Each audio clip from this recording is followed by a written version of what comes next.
Greetings one and all, this is Lloyd Brown and welcome social media family to my vlog. If somebody was to ask me to define my day today, I would say simply this: wires. Wires. Wires. More wires. Pantapa wires. MIDI controllers. Programs. Installation. Uninstallation.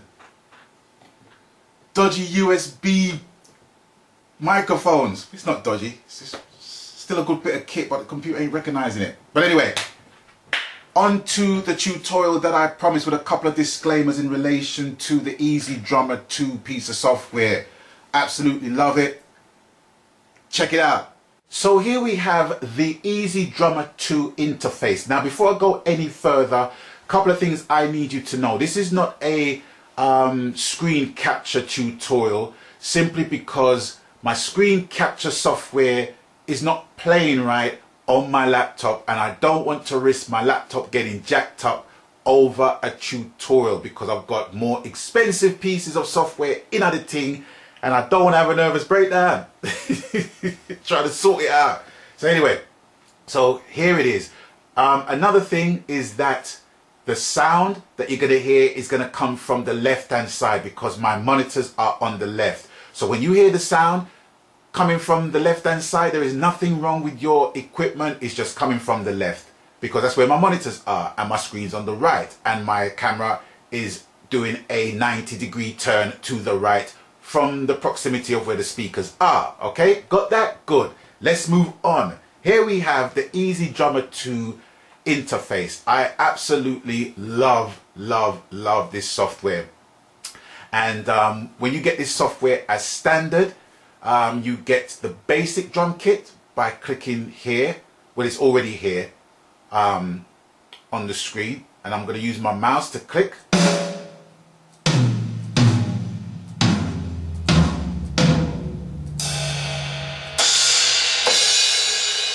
Nice sounds if you want to play rock and pop, but that's not what we want to play.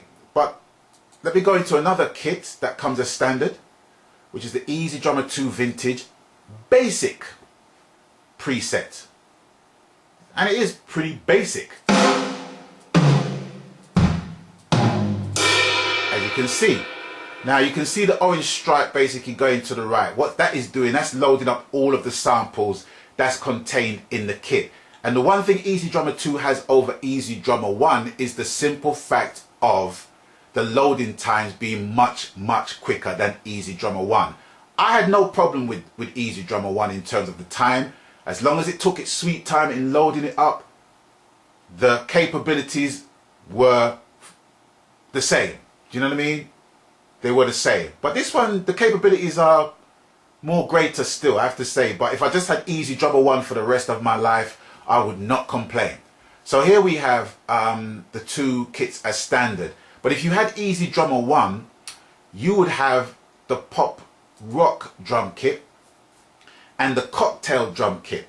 And with the pop rock drum kit, it's more or less the same, but they've tightened it up with some sweet graphics.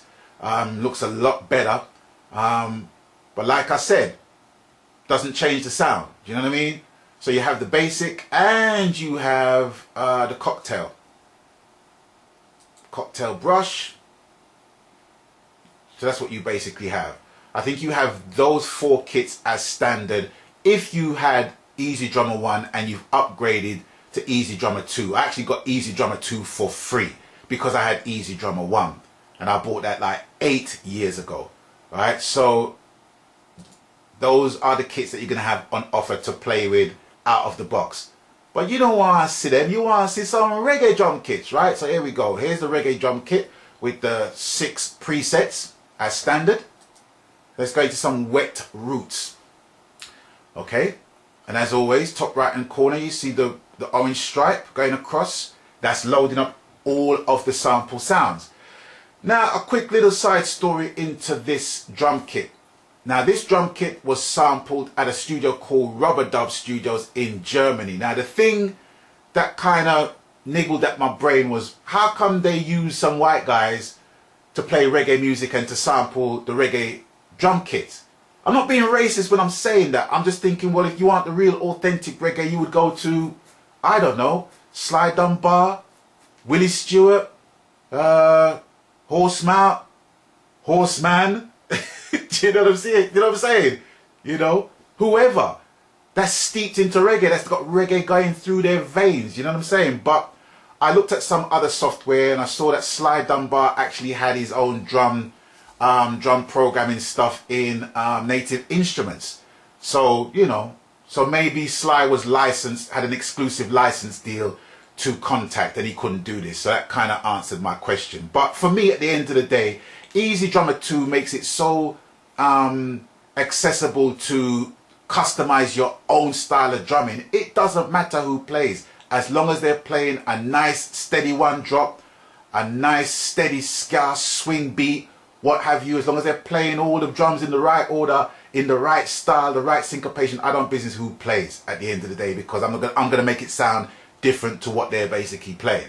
So, you know, it's a win-win situation for me. Right, so here we go. So let's play some of the sounds using my mouse.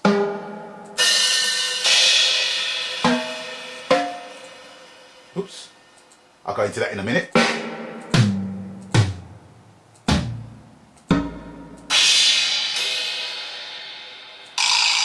Right, and there you have all the sounds, and to me, I don't know about you, but that sounds like reggae to me.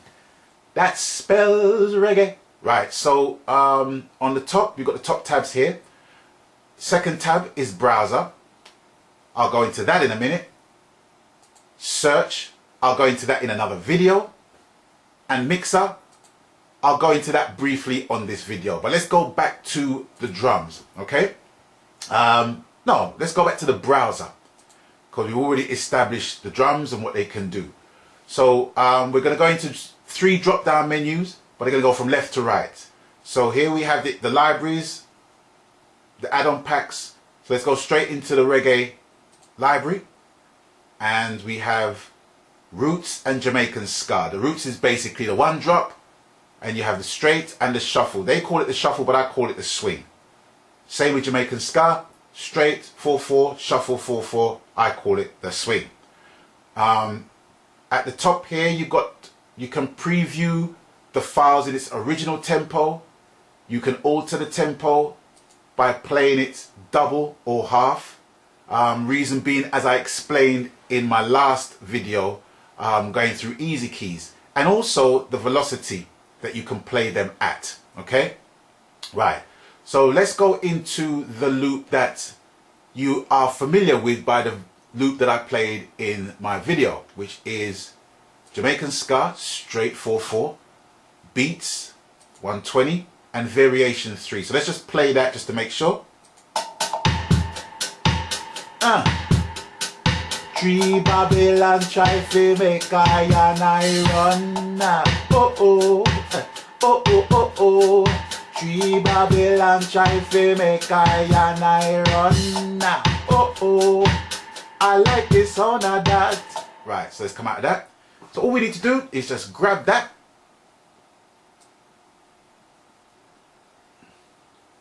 and put it down here.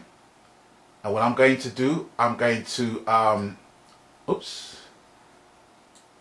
need to grab that. Come on, grab, zoom. Or I can zoom it that way by going to the right and clicking the magnifying glass icon there. So I can either do the same thing by grabbing it, bringing it down there, or right clicking it, copy, and pasting there too. So you have different options for the same commands. Right, so let me undo it, and the undo redo button at the top left hand side of the timeline. Just click that. Okay. But if I want to redo it, there you go. And it's basically done. Right, so what I need to find some intro fills. So let's go into intro fills right here. Variation 1. Okay, I like that. And I like that as well. So I'm going to choose both of them. So here's one. grab that. There's 2. Okay.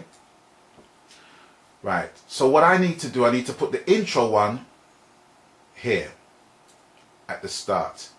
Now, one thing you have to take into consideration, right, is that the intro and fills is going to take up half a bar of a loop.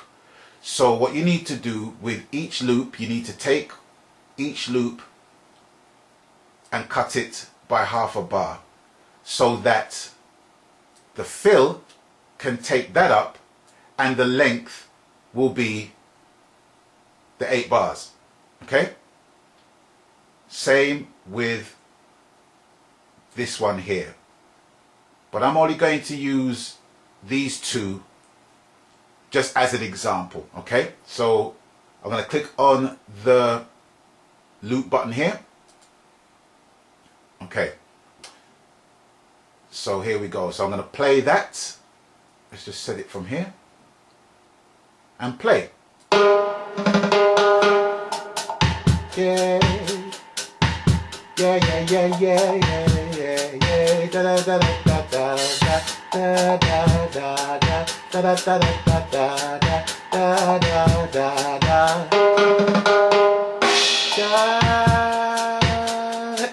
da da da da. Dum dum boom boom boom boom. Da da da da da. So that sounds pretty good. Sounds pretty good to me. So, what we're going to do now, right? Now, as you can see, I'm using the mouse quite extensively. Now, the mouse doesn't necessarily get accurate as your session moves on, because when your hand gets tired, the mouse kind of gets tired with you. So this is where the MIDI controller comes in handy, and it's these buttons here that I'm going to explain their usefulness.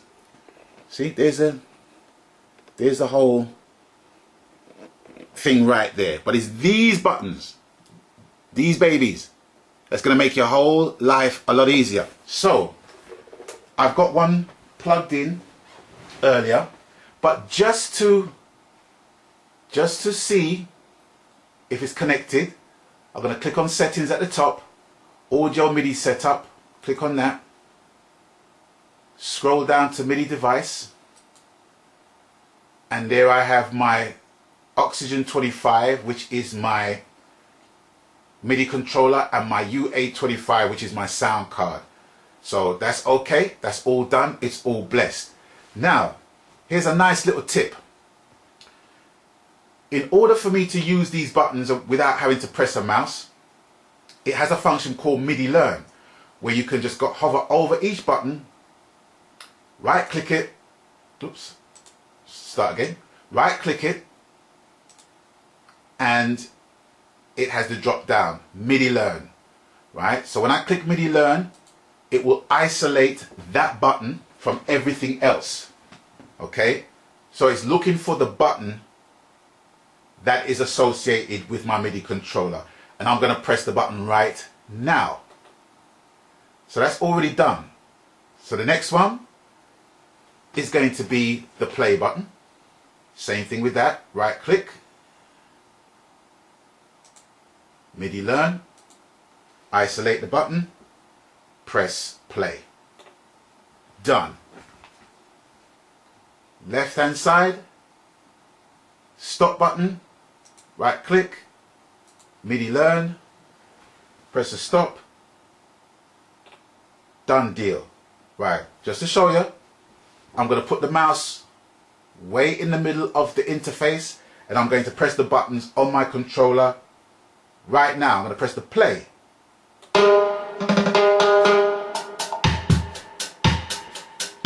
And press stop and play.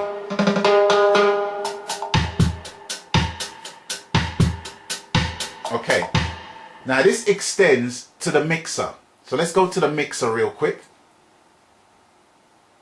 These buttons here, or these buttons here. So let's go into the delay button, right click, MIDI learn, and I'm going to pick my C1 button, which is on the top left, and turn that. There you go. So it can give you more precise settings, okay? Fader button, MIDI learn. I'm going to choose C5 and turn the buttons like that. See, my cursor's not moving, but my buttons are. And that is the beautiful thing about MIDI learn, because it takes the crapola out of the mouse button. Yeah, you can use the mouse buttons for certain commands, but once you get into mixing, you're going to want it to sound exact. Do you know what I mean? And precise. So there you have it, okay? Go into drums, and just to show you that he hasn't forgotten where it's supposed to be, I'm going to press play and press stop. Okay, so that's the end of the first part of EZdrummer 2's overview, and I'm going to go into editing on the next video. Back to the studio.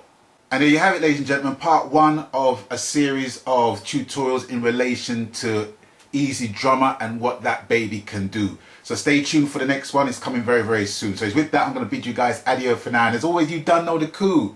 People, please abstain from foolishness wherever possible. And until I catch you on the next one, please, people, stay blessed. Magan.